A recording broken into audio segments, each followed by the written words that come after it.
Guys, and welcome back to another C&C Rivals video. So today we are going to be taking a look at a Mammoth deck, which you can see Fred versus Violet here, and unfortunately there are no other ones on here. So without further ado, let's go ahead and get into it. Okay, so I have found some other replays of some other people playing it, so we're going to do this one first, obviously. So here we have, like I said, Fred versus Violet, Colonel Jackson versus Oxana. Very similar abilities, obviously, so let's see how this goes. So, Violet opens up with a Harvester, and Fred opens up with a Rhino.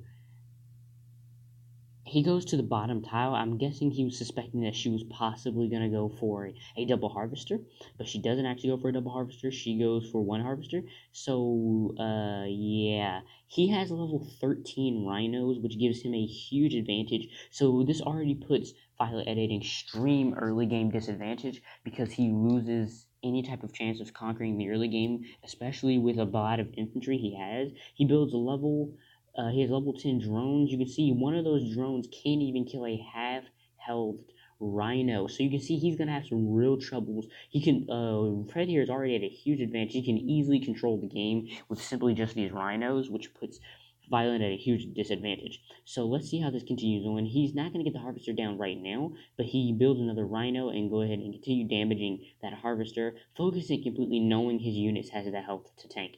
And he goes into level 11 mutants. You can see those really easily handle the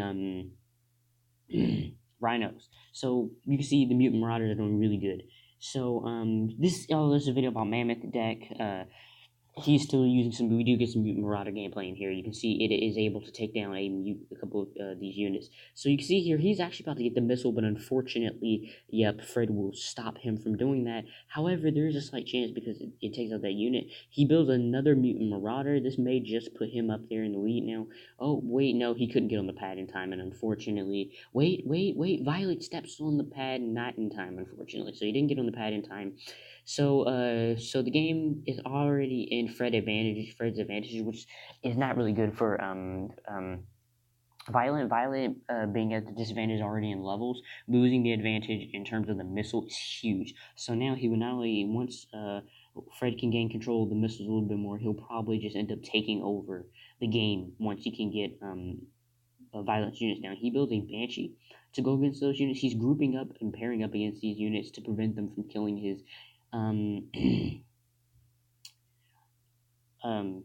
Flame Trooper or Rhino, killing his units in general. And you see here, even just a level 13 Rhino can't handle. I mean, even a level 10 Banshee can't handle, or Aryan in general can't handle that. So you can see here, he's just getting grouped on, triple teamed now, or he's still getting and now he's getting triple teamed, and there goes that mutant marauder. At this point, it's all really that Fred has to do is really spam. All he has to really do now is spam Rhinos. If Violet gets the missile, he'll be able to probably end up contest the pads a little bit more efficiently, and he actually does get the top launch pad finally under his control, moving the other units. You can see here he's actually getting control of the missile now, and he finally goes to his first tech unit, and unfortunately too late to the pads, and there you go. Violet gets the second missile, so he's back in the game. Fred goes into double harvesters, knowing now he's going to have to get his Mammoth up in order to take out the other units. And you can see here at this point, it's really just microing and zone troopers controlling the pads. So really just going to skip through most of this because this is not really exciting. So let's get back here. First, Inferno comes out. Taking out that, he should have aligned that better, to be honest. He would have possibly been able to take out the zone trooper, but he didn't align it properly, so it kind of sucks. You can see he's built flame troopers to help take out the zone troopers, and unfortunately, because he walked in two defending zone troopers, he loses his units. You can see he hasn't built a mammoth. Oh, there's the first mammoth tank. For a second, I thought he wasn't going to build one. The first mammoth tank pops out, and this is pretty much where the game ends. This is pretty much where it's going to end because he has like everything in his advantage at the moment. Oh yeah, he's not going to be able to snipe it with the units. And you can see here he loses. Nope, it's not over yet. He's still sending drones out, but in the end, it's really inevitable, to be honest, because with the zone troopers controlling the pads, he won't be able to get on in time. Wait, maybe Violet will be able to win thanks to those flame troopers. He won the game. That was a really good turnaround. So there you go. This is why a lot of people say this about tech units. They're fun and everything. They're great. They look big and bad. However, if you don't know how to use them properly, Fred here, the mistake he made was ignoring the top pad. He should have sent his Goliath at the top pad. Note the Mutant Marauder is still an infantry unit, meaning you can still roll over it with your Mammoth. So he should have simply just rolled over the unit and just took over the top pad. This would have made it so that Violet would have had to try to take 3 pads instead of simply taking 2. So without further ado, let's get into the next replay. Okay, so here we are with Boger. Now, by the way, the reason why it's been taking me for so long to make another video is because I'm trying to figure out what to do, but I kind of got a couple of ideas. First, I'll do this Mammoth Tank video, then I'm going to do a Juggernaut build video, so it's probably a couple of days worth of videos right there, and then I have another idea. So here we are with this another Mammoth deck.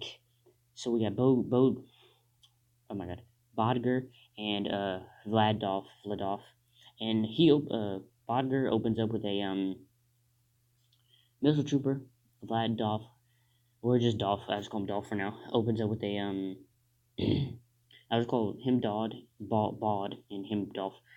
But he goes into attack bite because he sees the double harvesters, and he's going to try to rush him. This is pretty much so far going how a normal game would go at this point. And you fight off against a Dr. Lang. He goes double harvester. You take down a secondary harvester to stop his income. So at this point, it's pretty much going how any normal game would be if you have someone going double harvesters.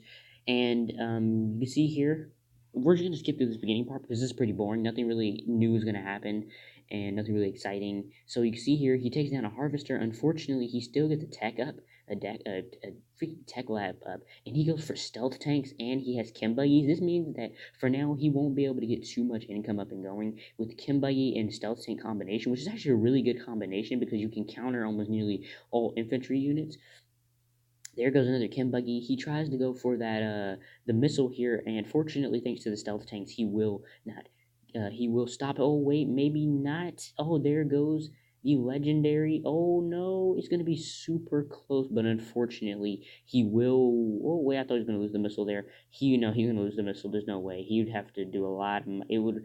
Oh yeah, he's gonna lose the missile. Zone troopers coming out here. Unfortunately, wasn't able to stall him. So there goes zone troopers. Wait, the chem buggies are going to really, really help here. And the chem buggies take that out. He builds another zone trooper. He goes into a stealth tank. He sends down 2 chem buggies to take care of that zone trooper because the zone trooper is going to be annoying, obviously. And thanks to that, he does get the unit down very quickly. And fortunately, very hard fought, but he does get the first missile. This is a huge, huge victory for him because with this, he'll be able to easily annihilate his harvesters and be able to have a little bit more free space and a little bit more time to win the game.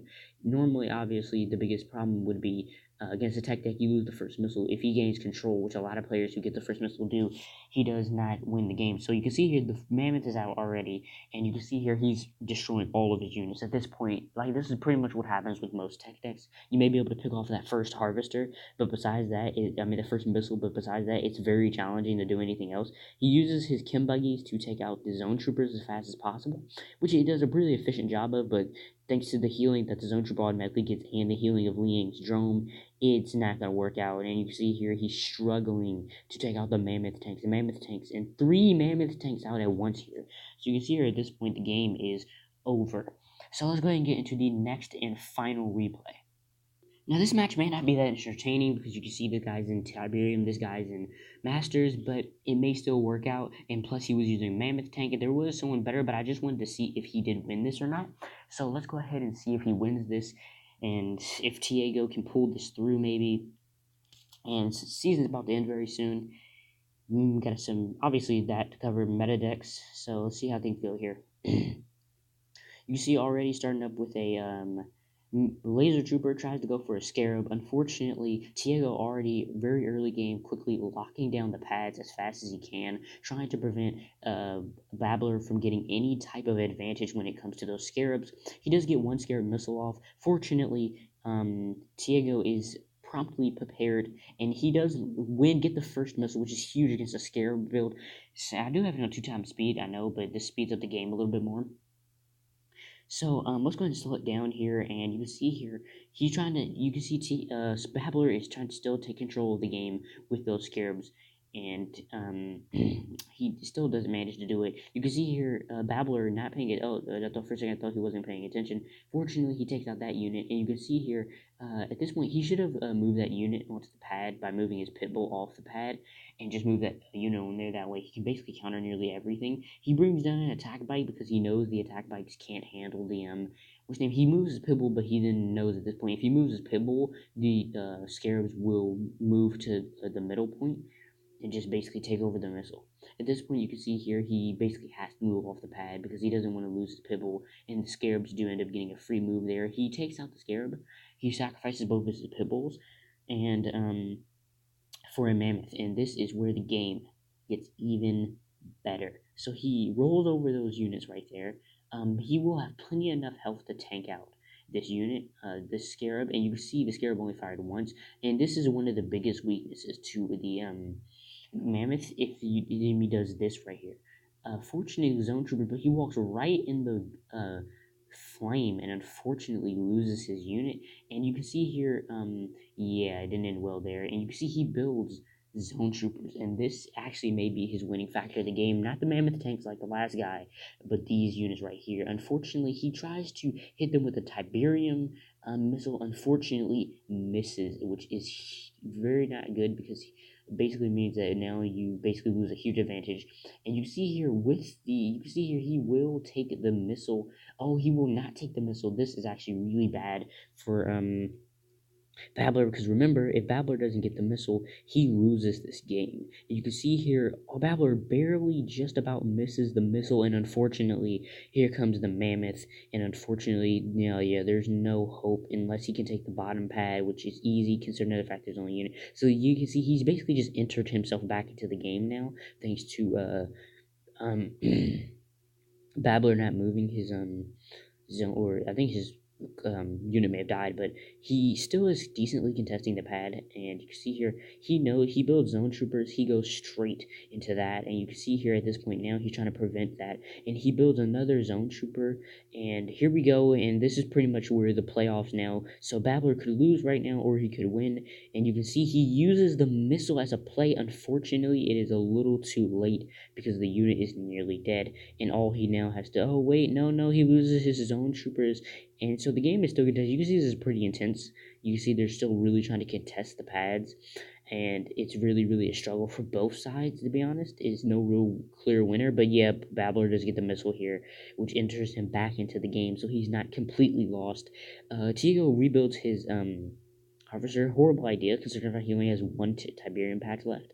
So he essentially just wasted a unit slot. So at this point now, it's really Tiago is actually at a huge disadvantage since since he had double Harvester, he ran out of Tiberium extremely quickly. And at this point, he's actually feeding Babbler more Tiberium, which is actually really bad for him because now everyone's running out of tiles and running out of Tiberium tiles is going to put him at a huge. He uses a missile, and this wasn't the best idea since he actually weakened his own Harvester, causing it to nearly die, and the Pibble finishes it off. He goes for another Harvester, which yet again is going to give Babbler another free 500, another free 100 Tiberium, putting it at 550 Tiberium.